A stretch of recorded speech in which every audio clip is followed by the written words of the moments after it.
Welcome to Shri news 9. నేను Sudha. Bulletin ముందుగా headlines. తెలంగాణలో కాంగ్రెస్ దోపిడీకి ఆర్ఆర్ పన్ను కొత్త విధానం, ప్రధాని మోడీ.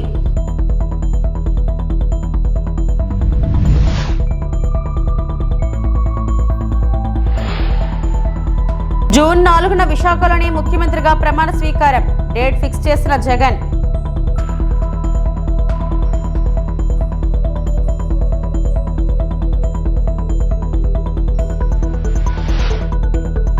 తెలుగు రాష్ట్రాల్లో చల్లచల్లగా దంచుకొడుతున్న వానలు, మరో 4 రోజులు ఇంతే.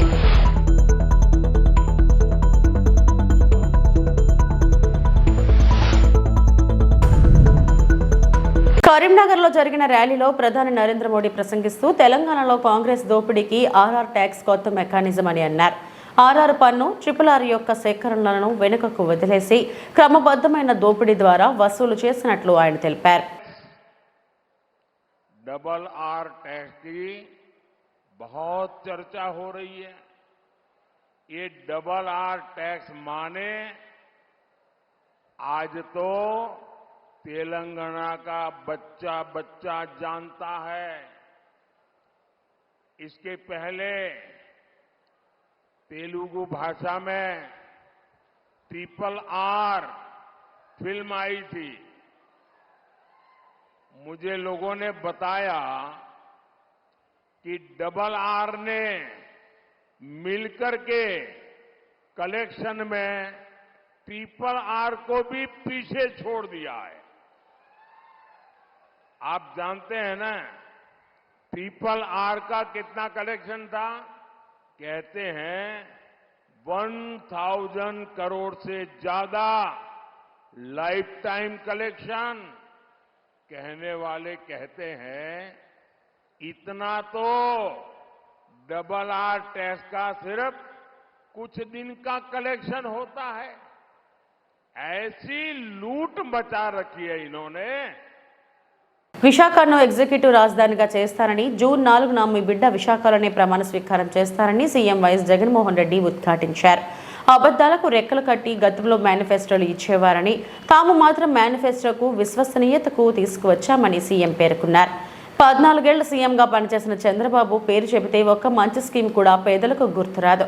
59 నెలల్లో 2,31,000 ఉద్యోగాలు ఇచ్చాం. 59 నెలల్లోనే అనూహ్య మార్పులు తీసుకొచ్చాం. 13 జిల్లాలను 26 జిల్లాలు చేశాం. ఇది అభివృద్ధి కాదా? 59 నెలల పాలనలో 17 మెడికల్ కాలేజీలు అభివృద్ధి కాదా అని ప్రశ్నించారు. ఒక్క ఉత్తరాంధ్రకే 4 మెడికల్ కాలేజీలు వచ్చాయి. వైఎస్ఆర్సీపీకి ఓటేస్తే పథకాలు కొనసాగుతాయి, చంద్రబాబుకు ఓటేస్తే పథకాలు ఆగిపోతాయి. దశాబ్దాల నాటి ఉద్దానం సమస్యను పరిష్కరించాం. 3000 గ్రామాల్లో డిజిటల్ లైబ్రరీలు నిర్మాణంలో ఉన్నాయని సీఎం జగన్ ఈ సందర్భంగా పేర్కొన్నారు. అధికారంలోకి రాకమునుపు వరకు మన రాష్ట్రంలో ఉన్న జిల్లాలెన్ని అనంటే 13. మీ జిల్లా అధికారం, మీ బిడ్డ అధికారంలోకి వచ్చిన తర్వాత ఈ 59 నెలల కాలంలోనే ఏకంగా 26 జిల్లాలకు మీ బిడ్డ దాన్ని మార్చాడు. 13 జిల్లాల్లో 13 కలెక్టర్లు, 13 ఎస్పీలు ఉన్న చోట ఈరోజు 26 జిల్లాల్లో 26 కలెక్టర్లు, 26 ఎస్పీలు ఈరోజు ప్రజలకు మరింత దగ్గరయ్యాడు. మరింత అనుకూలంగా ప్రజలకు మంచి చేస్తా ఉన్నారు. మొట్టమొదటిసారిగా రాష్ట్రంలో ఇప్పుడు ఊహించిన విధంగా మొట్టమొదటిసారిగా 3 రాజధానుల దిశగా అడుగులు వేసింది కేవలం ఈ 59 నెలల కాలంలో మీ బిడ్డకు మాత్రమే ఆ ధైర్యం ఉంది అని చెప్పి కూడా చెప్పడానికి గర్వపడతా ఉన్నాడు. మొట్టమొదటిసారిగా విశాఖను ఎగ్జిక్యూటివ్ రాజధానిగా చేయటమే కాక రేపు జూన్ 4వ తారీఖున దేవుడు ఆశీస్సులతో, ప్రజలందరి చల్లని దీవెనలతో మీ బిడ్డ ప్రమాణ స్వీకారం చేసేది, ఆ తర్వాత పాలన కొనసాగించేది విశాఖపట్నం నుంచే అని కూడా చెప్పడానికి గర్వపడతా ఉన్నా. చరిత్రలో ఎప్పుడు జరగని విధంగా రాష్ట్రం మొత్తం మీద దశాబ్దాలుగా మన దగ్గర 4 లొకేషన్లో 6 సీపోర్ట్లుంటే ఈ 59 నెలల కాలంలోనే మీ బిడ్డ కడతా ఉన్నది మరో 4 సీపోర్ట్లు కడతా ఉన్నాడు మీ బిడ్డ. ఇదే ఉత్తరాంధ్రలోనే మూలపేటలో 4,400 కోట్ల రూపాయలతో శ్రీకాకుళం జిల్లాలో మొట్టమొదటిసారిగా వేగంగా అడుగులు వేస్తూ ఈరోజు సీపోర్ట్ కనిపిస్తా ఉంది. అక్కడే మొట్టమొదటిసారిగా కొత్తగా మరో 10 ఫిషింగ్ హార్బర్లు నిర్మాణంలో ఉన్నాయి. మరో 6 ఫిష్ ల్యాండింగ్ సెంటర్లు ఈరోజు అందుబాటులోకి వస్తా ఉన్నాయి. నేను అడుగుతా ఉన్నా, మరి రాష్ట్రం ఏర్పడినప్పటి నుంచి రాష్ట్రంలో 4 లొకేషన్లలో 6 సీపోర్ట్లుంటే మీ బిడ్డ ఈ 59 నెలల్లో కడతా ఉన్నది మరో 4 సీపోర్ట్లు కడతా ఉన్నాడంటే ఇది కాదా అభివృద్ధి అని అడుగుతా ఉన్నాడు మీ బిడ్డ. చరిత్రలో ఎప్పుడూ చూడని విధంగా గ్రామ స్వరాజ్యానికి అర్థం తెచ్చాడు మీ బిడ్డ. మొట్టమొదటిసారిగా గ్రామ సచివాలయాలు ఏకంగా 15,000 గ్రామ సచివాలయాలు ఈరోజు కనిపిస్తా ఉన్నాయి. ఏకంగా ఈరోజు 11,000 విలేజ్ అండ్ వార్డు క్లినిక్లు కనిపిస్తా ఉన్నాయి. ఏకంగా ఈరోజు 11,000 ఆర్బీకేలు ఈరోజు కనిపిస్తా ఉన్నాయి. ఇవన్నీ కూడా వీటి అన్నిటితో పాటు ఈరోజు రాష్ట్రంలో ఎప్పుడు చూడని విధంగా ఏకంగా 60-70 ఇళ్లకు ఒక వాలంటీర్లు నియమిస్తూ ఏకంగా 2,60,000 మంది వాలంటీర్లు ఈరోజు ఒక వ్యవస్థ కింద ఇవన్నీ కూడా పనిచేస్తూ ఎక్కడ లంచాలు లేకుండా, ఎక్కడ వివక్ష లేకుండా ఈరోజు అర్హత మాత్రమే ప్రమాణంగా తీసుకొని కులం చూడడం లేదు, మతం చూడడం లేదు, రాజకీయాలు చూడడం లేదు, చివరికి వాళ్ళు ఏ పార్టీకి ఓటు వేశారు అన్నది కూడా చూడకుండా ఈరోజు మీ బిడ్డ పాలనలో ఈరోజు ప్రతి ఒక్క అర్హుడికి కూడా తలుపు తట్టి ఇంటి వద్దకే పౌర సేవలు, ఇంటి వద్దకే పెన్షన్, ఇంటి వద్దకే రేషన్, ఇంటి వద్దకే ఈరోజు ఇవన్నీ కూడా పథకాలన్నీ కూడా అందుతా ఉన్న పాలన మొట్టమొదటిసారిగా జరుగుతా ఉంది అంటే అది అభివృద్ధి కాదా అని అడుగుతా ఉన్నాడు మీ బిడ్డ. ఉద్దానం సమస్య మనమే చూస్తా ఉన్నాం. ఉత్తరాంధ్రలో మనం అందరికీ కూడా తెలిసిన విషయమే.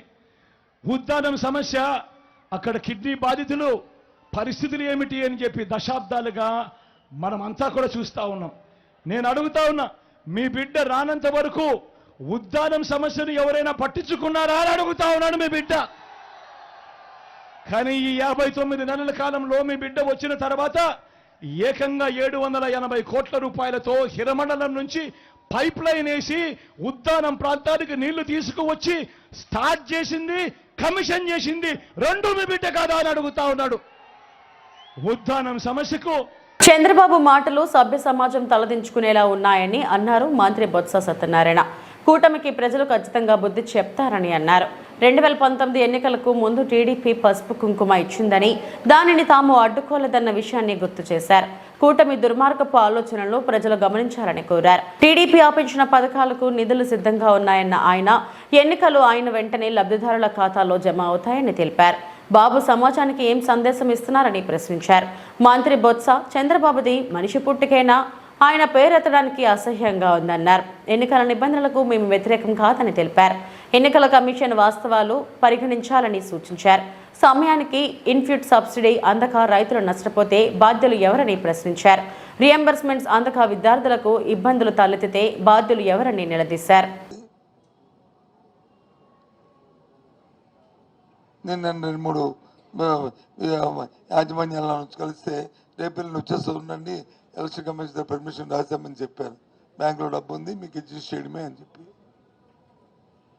అది రాలే. దానికి కూడా ఎన్నికలు అయిపోయిన తర్వాత ఏమని విద్యార్థి మనకి ఎన్నికలకి ఏం సంబంధం అండి చెప్పండి. రొటీన్ కోర్స్ ఇది, దానికి ఇంత నీచంగా ఈ కూటమి ఫిర్యాదు చేయడం, ఎలక్షన్ కమిషన్ వచ్చి దాని మీద ఆపడం, అలాగే ఇన్పుట్ సబ్సిడీ ఏదైతే సైక్లోన్ కానీ లేదు డాట్ కానీ వచ్చినప్పుడు వాళ్ళు ప్రభుత్వ ఇన్పుట్ సబ్సిడీ ఇవ్వడం అనేది మన ప్రభుత్వ దాని విధానం. అది గత ప్రభుత్వాల్లో కాకుండా ఏ సీజన్కి ఆ సీజన్ ఇవ్వాలనేది మా ప్రభుత్వ నిర్ణయం. గత ప్రభుత్వాలు అయితే సంవత్సరం కూడతో కలిపి వచ్చే సంవత్సరం కూడా లేకపోతే 2 సంవత్సరాలకు ఒకసారి కూడా తీసేది. మా దానికి కాదు, ఖరీఫ్లో కానీ డాట్ వస్తే రబీలో ఇచ్చేయాలి, రబీలో కానీ సైక్లోన్ వస్తే ఖరీఫ్లో ఇచ్చేయాలి. ఆ నేపథ్యంలో మొన్న వచ్చిన ఈ సైక్లోన్ డ్రాట్ కలిపి 11,60,000 మంది, సుమారు 1,294 కోట్లు. అది రిలీజ్ చేసి అది పర్మిషన్ అడిగితే బ్యాంకుల నుంచి అడ్జస్ట్ చేస్తాం ఆ బెనిఫిట్స్ కంటే దానికి పర్మిషన్. మరి రైతు అలాగే పంట పండించుకుంటాడు, రైతు అలాగా వాడు ఆర్థికంగా ఏ రకంగా చూస్తారు? ఇదొక నీచం, ఇదొక కర్కశమైన ఆలోచన.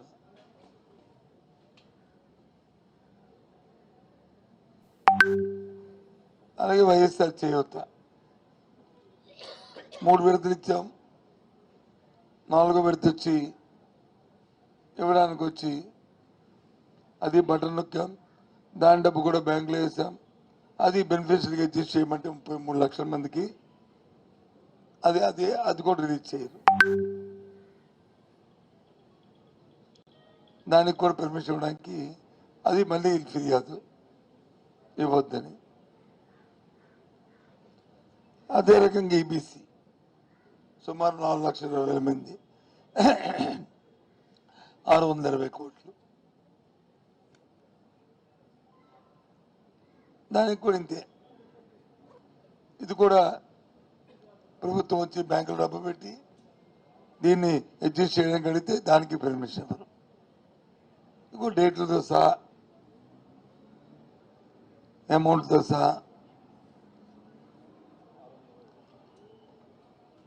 మళ్ళీ ఒకసారి రిపీట్ చేస్తాను, వైఎస్ఆర్ ఆసరా అయితే 79 లక్షల మంది బెనిఫిషరీలు, 6,394 కోట్లు. ఇంకా పెండింగ్ ఉన్నది వచ్చి 1,839 కోట్లు.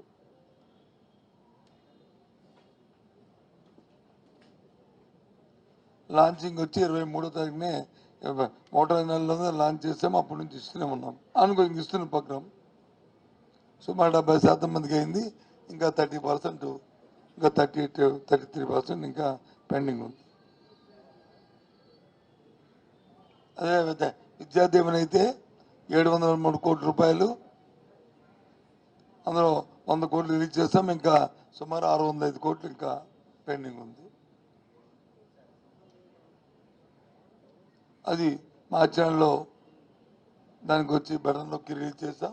అది కూడా పెండింగ్ పెట్టి కూర్చున్నాం. చెరువు కబ్జా ఆక్రమించిన పీతాన్ చెరువు.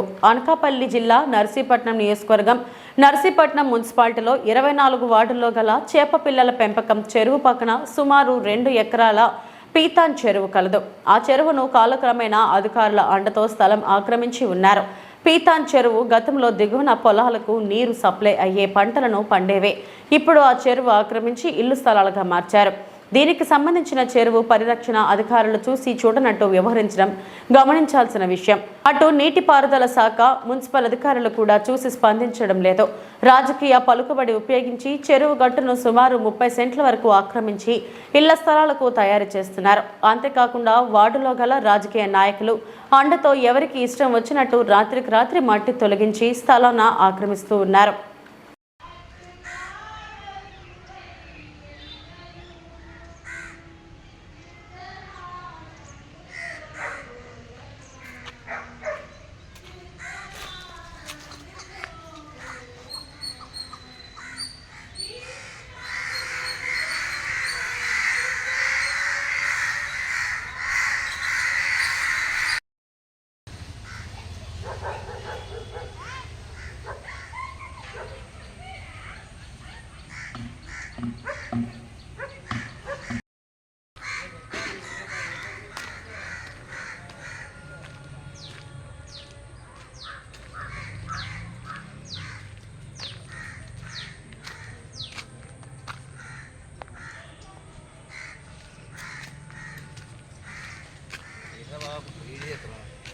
అలాగే ఎత్తాం ఒక్కసారి వీడియోస్. దేశం కోసం ప్రాణాలు అర్పించిన అల్లూరిని దర్శించి స్మరించుకోవడం నా అదృష్టం.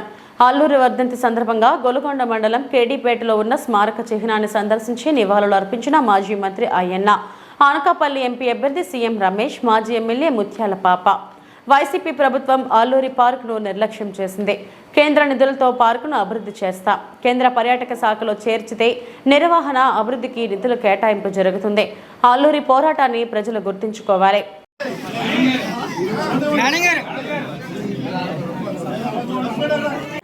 ఈరోజు అల్లూరి సీతారామరాజు వర్ధంతి సందర్భంగా ఇక్కడికి వచ్చి ఆయన స్మరించుకొని ఆయన చేసిన సేవలు గుర్తు చేసుకొని ఏదైతే దేశం కోసం ఆ రోజు బ్రిటిష్ వారిని గట్టిగా ఎదుర్కొని ఆయన ఇక్కడ ప్రాణాలు అర్పించారు.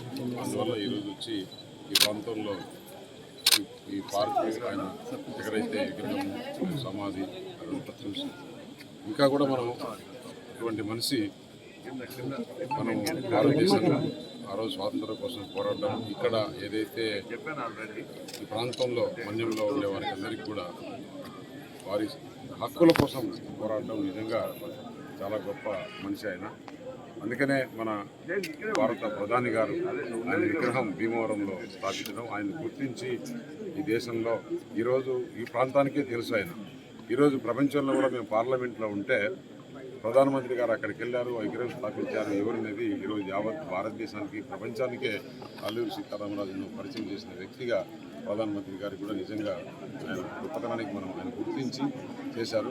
అలాగే ప్రతి సంవత్సరం ఇక్కడ ఈ మాజీ వర్ధంతికి రావాలని ఇక్కడ ఏదైతే ఉందో రావాలని ఈ ప్రాంత అభివృద్ధికి కూడా అలాగే ఈ పార్క్ అభివృద్ధికి కూడా తప్పకుండా కేంద్రం నుంచి దీన్ని పర్మనెంట్గా ఏ విధంగా డెవలప్ చేస్తే బాగుంటుంది, ఇక్కడికి ఒక పర్యాటక కేంద్రంగా దీనికి ఏ విధంగా చేస్తే ఒక రూపకల్పన చేసి దీన్ని డెవలప్ చేస్తామని తెలియజేస్తుంది. ఈ ప్రాంతంలో కూడా ఇంకా ఏదైనా సమస్యలు ఉన్నప్పుడు ఆయన పోరాడిన తీరు మనం ఇప్పుడు కూడా గుర్తుపెట్టుకోవాలి. చరిత్రలో మిగిలిపోయిన విధంగా ఆయన చేసిన పనులు ఏదైతే అప్పుడు గిరిజనుల హక్కుల కోసం ఈ ప్రాంత హక్కుల కోసం పోరాడి చాలా గొప్ప విషయం. ఆయన చరిత్ర చదివితే అన్ని విషయాలు మనకు తెలుస్తున్నాయి. అట్లీస్ట్ సంవత్సరానికి ఒకసారి ఆయన గురించి మనం చరిత్రలో మిగిలిపోయే విధంగా చేసుకోవాలి. నర్సీపట్నం మండలం వేములపూడిలో నిర్వహించిన ఎన్నికల సభలో బొత్సాపై ధ్వజమెత్తిన అనకాపల్లి ఎంపీ కూటమి అభ్యర్థి సీఎం రమేష్. మీ జగన్మోహన్ రెడ్డి పర్మిషన్ తీసుకొని మాట్లాడారా? మీరే మాట్లాడారా? బొత్స చెప్పండి. జగన్మోహన్ రెడ్డిని నిజమని చెప్పమనండి. బంగాళాఖాతంలోకి పోయేది వైఎస్ఆర్ జగన్ పార్టీ. జూన్ 4 తర్వాత బొత్స ఏ పార్టీలో చేరుతారో చూడాలి. 7 నియోజకవర్గాల యువత జీవనోపాధికి అవసరమైన పరిశ్రమల ఏర్పాటుకు సహకరిస్తా. 4 రోజులు కష్టపడితే అభివృద్ధి చేసి చూపిస్తా. ప్రభుత్వ భూములన్నీ తాకట్టు పెట్టి అప్పులు తెచ్చారు. కొత్త భూ చట్టంతో రైతుల భూమిపై హక్కు లేకుండా చేసేందుకు కుట్ర. రేపు 13న జగన్మోహన్ రెడ్డికి రాష్ట్ర ప్రజలు శిక్ష వేస్తారు. ఈ ఎన్నికల్లో నిబంధనలకు విరుద్ధంగా వ్యవహరించిన అధికారుల లెక్క తేలుస్తాం. ఆమె కూడా పార్టీలో సముచితమైన స్థానం ఏర్పాటు చేస్తామని చెప్పేసి తెలియజేస్తూ వారికి గౌరవప్రదంగా పార్టీలో ఉంటుందని చెప్పేసి పార్టీ అండ వారిపైన ఉంటుందని చెప్పి తెలియజేస్తూ, అలాగే ఇంతసేపు చెప్పారు కదా ఉచిత ప్రయాణం అని, ఇంకొక విషయం చెప్పాలి. నేను ఇక్కడికి వచ్చే ముందు ప్రధానమంత్రి పిలిచి నిన్ను అనకాపల్లి పంపిస్తున్నా, అక్కడ ఎవరెవరైతే అయోధ్య రామ మందిరం చూడాలనుకున్నారో ముఖ్యంగా మహిళలకి ఈ వేములపూడి నుంచి ఎంతమంది వస్తే మొట్టమొదటిగా మహిళలకు అవకాశం, వారందరినీ కూడా అయోధ్య రామ మందిరం దర్శనం చేయిస్తామని చెప్పేసి మీకు ఇక్కడ నుంచి తునికి కానీ అనకాపల్లికి కానీ ఉచిత బస్సు ప్రయాణమే కదా. రేపు గవర్నమెంట్ వచ్చిన తర్వాత 4వ తారీఖు నుంచి ఇక్కడ నుంచి తుని కానీ అనకాపల్లి కానీ ఏది దగ్గర అయితే అక్కడ ట్రైన్ పెడతాను, నేరుగా నేను మీతో ట్రైన్లో వచ్చి దర్శనం చేయించి మళ్ళీ ఇక్కడ వేములపూడికి తీసుకొని వచ్చేస్తామని చెప్పి తెలియజేస్తూ, ఇది ప్రధానమంత్రి గారు నాకు చెప్తే ఆయన తరపున నేను మీకు తెలియజేస్తున్నా. అందరూ వెళ్ళవా అయోధ్య రామ మందిరానికి? ఓకేనా? మరి నాకు కూడా ఇంకా కొన్ని మీటింగులు ఉన్నాయి. ఇప్పుడు మనం అంతా 4 రోజులు మీకు మొట్టమొదటి ఓటు బూత్ లేకపోతానే పార్లమెంట్ ఓటిస్తారు. వైట్ కలర్ బ్యాలెట్ ఆ బాక్స్ శాంపుల్ బాక్స్ ఉందా మన దగ్గర, ఓట్ వేయాలా. మీకు ఈ 4 రోజులు మీ గ్రామాల్లో మీకు తెలిసిన వాళ్ళ దగ్గర అందరికీ చెప్పి మీకు కనపడాల్సిందంతా ఒక కంటిలో కమలం, ఇంకొక కంటిలో సైకిల్ తప్పితే వేరే ఏమీ కనపడద్దు. 13వ తారీఖు వరకు మిగతా విషయాలన్నీ ఇక్కడ ఏ విధంగా అభివృద్ధి చేసుకోవాలా, ఏ విధంగా మనం డెవలప్మెంట్ చేసుకోవాలన్నది ఆయన పాత్రుడికి మాకు వదిలేండి. మేము ఇప్పుడే అనుకుంటున్నాం కారులో, అన్నా నువ్వు ఏ మంత్రి పదవి చేయలేదు చెప్పు, ఏ మంత్రి పదవి రాసుకునేది నువ్వే కదా అని చెప్పేసి. అలాగే నాకు కూడా ఇక్కడి నుంచి అవకాశం వచ్చి నిన్న ప్రధానమంత్రి చెప్పాడు, చంద్రబాబు నాయుడు చెప్పాడు, పవన్ కళ్యాణ్ చెప్పాడు, సీఎం రమేష్ని గెలిపించండి, ఢిల్లీలో ఏమి పని కావాలన్నా చేసుకొని వచ్చే అనుభవం ఉందని చెప్పేసి. ఇప్పుడు ఇక్కడ ముత్యాల నాయుడు ఉన్నాడు, ఏమన్నా చేసుకోగలుగుతారా? అదే అయ్యన్న గారు పంచాయతీరాజ్ శాఖ మంత్రి ఉన్నప్పుడు ఏ విధంగా డెవలప్ చేశాడు. ఈయన డిప్యూటీ సీఎం అంట. ఆ డిప్యూటీ సీఎం పంచాయతీ నిధులు వాళ్ళ మాడుగుల మండలంలో కూడా, దేవరాపల్లి మండలంలో కూడా పంచాయతీ నిధులు ఇచ్చిన దౌర్భాగ్యుడు ఎంపీ అయిపోయి మన ప్రాంతానికి మేలు చేస్తారంటే అయిపోయి ఆ సినిమా క్లోజ్. దాని గురించి మాట్లాడుకోవాల్సిన అవసరం లేదు. కాబట్టి దయచేసి నేను ఒకటే కోరుతున్నా, మన ప్రభుత్వం వస్తుంది, మీరందరూ కూడా ఈ 4 రోజులు కష్టపడి పనిచేసి కొంతమంది అధికారులు అండ చూసుకొని మన తెలుగుదేశం, జనసేన, భారతీయ జనతా పార్టీ నాయకులను ఎవరైతే ఇబ్బంది పెట్టినారో వాళ్ళ లెక్క తేలుస్తాం. అన్నీ ఉన్నాయి, ఏమాత్రం ఇది భయపడాల్సిన అవసరం లేదు. అలాగే నేను ఒకటే చెప్తున్నా, ఇక్కడ ప్రధానమంత్రి గారు నన్ను పంపించింది అనకాపల్లి 7 నియోజకవర్గాలు, అంటే నర్సీపట్నం, మాడుగుల, చోడవరం, పెందుర్తి, యలమంచిలి, పాయకరావుపేట, ఇవన్నీ కూడా వెనుకబడి ఉన్నాయి. అక్కడ యువత ఎక్కువ ఉంది. అక్కడ పరిశ్రమలు స్థాపించాలా. ఈ ప్రభుత్వం జగన్మోహన్ రెడ్డి ఉంటే పరిశ్రమలు రావు, నువ్వు అక్కడ వెళ్ళి కంటెస్ట్ చేయి, ఆ ప్రాంతాన్ని అభివృద్ధి చేయాలని చెప్తే, సార్ నేను అక్కడికి వెళ్తాను, నేను అక్కడ కంటెస్ట్ చేస్తాను, నన్ను అక్కడ ఆదరిస్తారు. ఎందుకంటే నేను కడప జిల్లా నుంచి 2 సార్లు రాజ్యసభకు ఎన్నికైనా. అక్కడ నేనుండే సామాజిక వర్గం కడప జిల్లాలో 500 మంది అక్కడ ఆ రెడ్లను ఎదిరించి నాకు సపోర్ట్ చేస్తే, ఆ రెడ్లను ఎదిరించి నేను ఇంత వాడినైనా. ఇక్కడ ఇంత పెద్ద కుటుంబం ఉంది. అనకాపల్లి పార్లమెంట్ నియోజకవర్గంలో ఇంత పెద్ద కుటుంబం ఉంటే నాకు కొండంత అండ. మనదంతా ఒక పెద్ద కుటుంబం కాబట్టి నాకు ఏమాత్రం అనుమానం లేదు. ఈ ప్రాంతానికి అభివృద్ధి చేసి, ఇక్కడ పరిశ్రమలు స్థాపించి, ఇక్కడ ఇన్ఫ్రాస్ట్రక్చర్ డెవలప్ చేసి, ఇక్కడ రోడ్లు గాని, నీటిపారుదల గాని, తాగునీరు గాని, వైద్యం గాని, విద్య గాని అన్ని డెవలప్ చేసి, ముఖ్యంగా ఇక్కడ ఉండే యువతకు ఏ విధంగా ఆదుకోవాలా, వారికి ఉద్యోగ అవకాశాలు వచ్చే విధంగా పరిశ్రమలు తీసుకొని వచ్చేస్తాను. మీరు ఈ 4 రోజులు కష్టపడండి, నేను చూసుకుంటాను. అభివృద్ధి ఏంటనేది మళ్ళీ ఎవరన్నా పోటీ రావాలని ఆలోచనలో పడాలా, ఆ విధంగా డెవలప్ చేస్తాను. ఇంకొకటి చెప్తున్నా, రేపు ఎలక్షన్లు అయిపోయినాక ఈరోజు బొత్స ఏదో మాట్లాడాడు, అసలు భారతీయ జనతా పార్టీ ఎక్కడుంది, అది బంగాళాఖాతంలోకి పోతుందని. బంగాళాఖాతంలోకి పోయేది వైఎస్ఆర్ జగన్ పార్టీ వాళ్ళ బ్యాండ్ గ్రూపు, అవునా కదా? నేను చెప్తున్నా, రాసి పెట్టుకోండి.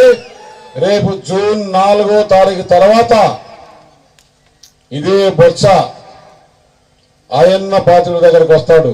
నేను టీడీపీలో చేరాలనా, బీజేపీలో చేరాలనా, జనసేనలో చేరాలనా, ఏమీ లేదంటే ఇప్పుడు కొత్తగా షర్మిలం వచ్చింది కదా, అక్కడికి పోవాలనా అని మొట్టమొదటిగా తెలుగుదేశం అవకాశం ఇస్తారా, బీజేపీ అవకాశం ఇస్తారా? ఆ పార్టీ ఉండదు ఇంకా. ఎందుకంటే అధికారం వచ్చిన తర్వాత కొంతమంది బీజేపీకి వస్తారు, కొంతమంది అటుపోతారు, ఇటుపోతారు. అప్పుడు కూడా నెల్లూరు జిల్లా సైదాపురం మండలం రాంసాగరం గ్రామానికి చెందిన టీడీపీ అగ్ర నాయకులు మస్తాన్ నాయుడు ఆధ్వర్యంలో 200 కుటుంబాలు వైసీపీ అభ్యర్థి రామ్ కుమార్ రెడ్డి సమక్షంలో బుధవారం చేరారు. చేరిన వారిని వైసీపీ కండువా కప్పి సాదరంగా పార్టీలోకి రామ్ కుమార్ రెడ్డి ఆహ్వానించారు. పార్టీని బలోపేతం చేసేందుకు మండలం నాయకులతో కలిసి పనిచేయాలని పార్టీలో చేరిన వారికి సూచించారు. ఈ సందర్భంగా వెంకటగిరి నియోజకవర్గ వైసీపీ అభ్యర్థి రామ్ కుమార్ రెడ్డి మాట్లాడుతూ జరగనున్న ఎన్నికలలో వైసీపీ పార్టీ గెలుపు కోసం ప్రతి ఒక్క నాయకులు, కార్యకర్తలు, అభిమానులు కష్టపడి పనిచేయాలని కోరారు. నా గెలుపు కోసం మీ వెంట నడుస్తామని చెప్పిన ప్రతి ఒక్కరికి హృదయపూర్వక ధన్యవాదాలు అని చెప్పారు.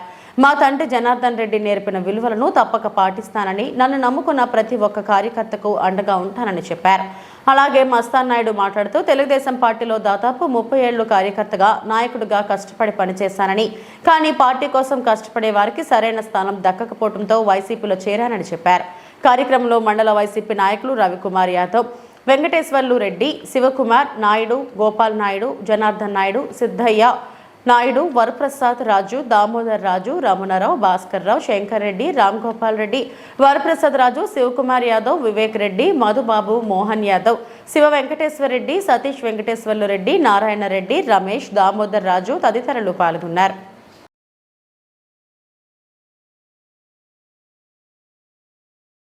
నన్ను నమ్మి వెంటనే నాతో చేతులు కలిపి నా విజయానికి మేము మీ వెంట ఉంటాము అని ముందుకొచ్చిన ప్రతి ఒక్కరికి పేరు పేరున ధన్యవాదాలు తెలుపుకుంటున్నాను.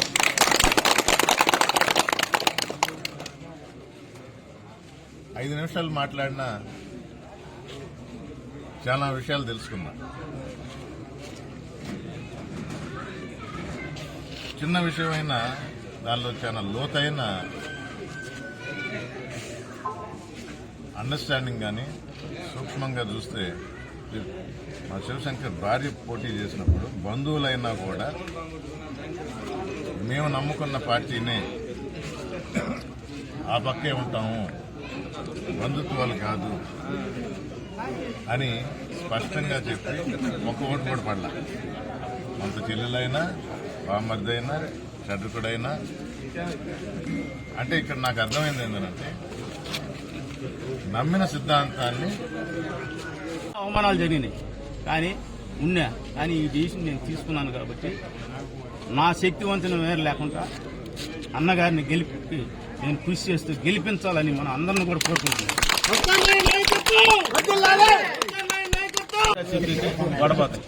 పడతాయి కూడా బూత్లో చూసుకోండి మీరు. రేపు ఈ ఊరు గ్రామంలో మనకెన్ని వస్తాయి, పాత వాళ్ళకి ఎన్ని వస్తాయి కానీ చూడండి, మీరే చూస్తారు. ఇబ్బంది ఏం లేదు. ఇదే కాదు, రాత్రి కూడా నేను గిద్దల వరకు ఫోన్ చేశాను, మీరు కూడా మాట్లాడారు. సుబ్రహ్మణ్య ఈ వార్తలు ఇంతటితో సమాప్తం. నమస్తే.